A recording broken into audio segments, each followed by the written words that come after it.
올해 1월 10날 인터넷 커뮤니티에 국토부의 보도자료 배포 및 백브리핑 계획 알림이라고 하는 가짜 문자 메시지가 떠돌았더라고요. 그에 대해서 국토부가 포착하고 네네. 강력하게 대응하겠다고 하면서 수사 의뢰하겠다고 했는데 그 수사 의뢰 하셨습니까? 국토교통부가 네. 완전히 국토교통부를 사칭한 네. 가짜 문자 메시지가 도른 거예요. 네. 이것만큼 정부의 정책 신뢰를 떨어뜨리는 일이 없지 않습니까? 예, 예. 그래서 국토부도 심각하게 생각하고 강력하게 대응하겠다고 하고 수사 의뢰를 한다고 하셨는데 이걸 그렇게 밝혔으면 그렇게 실행하셔야 되지 않습니까? 이번 7.10 부동산 대책 내놓은 것과 관련해서 참 기가 막힌 뉴스들이 막 나옵니다.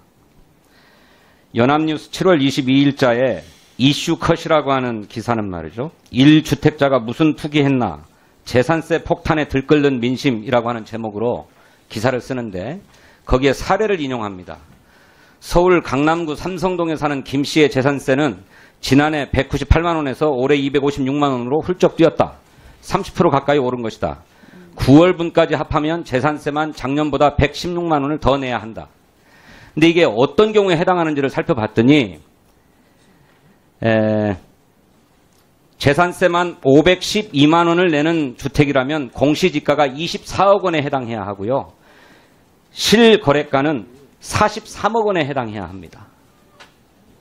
43억 원짜리 아파트 사는 사람이 512만 원 재산세 내는 것 때문에 민심이 들끓습니까? 또 있어요.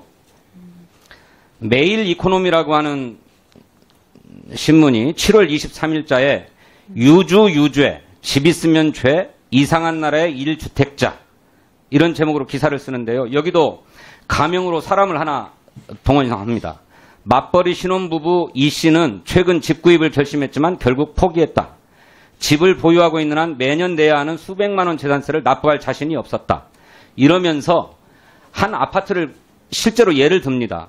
신한은행 부동산 투자자문센터에 따르면 서울 강남구 레미안 대치팰리스 전용 면적 114평방미터 보유자는 지난해보다 200만 원 넘게 오른 총 942만 원의 재산세를 납부해야 한다. 이 아파트의 거래가가 시세가 42억 원입니다. 공시지가 27억 원이에요. 어떤 신혼부부가 42억짜리 아파트를 구입하려다가 세금이 무서워서 포기합니까? 저는 이런 가짜뉴스에 대해서 국토교통부가 단호하게 대응해야 된다고 생각합니다. 이런 정부의 부동산 정책에 대한 가짜뉴스, 또 부동산 정책을 헐뜯기 위한 가짜뉴스들을 국토교통부가 발굴하고 적시에 대응하고 허위사실이 유포되지 않도록 적극 대응해야 된다고 생각하는데 어떻게 생각하십니까? 그렇게 하지 않는 언론을 찾기가 힘들 정도로 다 대응해야 됩니다. 예, 그것만 하다가 일을 할 수 없을 지경이 이러니 온 국민이 세금 폭탄 맞는다고 생각하는 것 아닙니까? 아까 제가 말씀드렸듯이 1가구 1주택자일 경우에는 재산세의 경우에 중저가 주택에 대해서는 올해 10월에 공시지가 그 로드맵을 발표할 때 재산세율을 인하하는 것을 발표할 것이다라고 말씀을 드렸고요. 취득세의 경우에도 1가구 1주택일 경우에는 오히려 세금을 깎아주고요. 아니 그러니까 예, 예. 장관님 그런 정책을 쓰지 않아도 7.10 대책으로 이런 식의 부동산 세금 폭탄을 맞는 사람은 없다 이 말이에요. 그리고 그런 정도를 감당 못해서 심지어는 뭐라고까지 얘기를 하냐면요. 월급은 그대로인데 대출금과 교육비에 이제는 세금까지 더 내야 하니 생활이 점점 팍팍해진다. 42억짜리 아파트 사는 사람이 이렇게 얘기하고 있다는 거예요. 지어낸 얘기죠.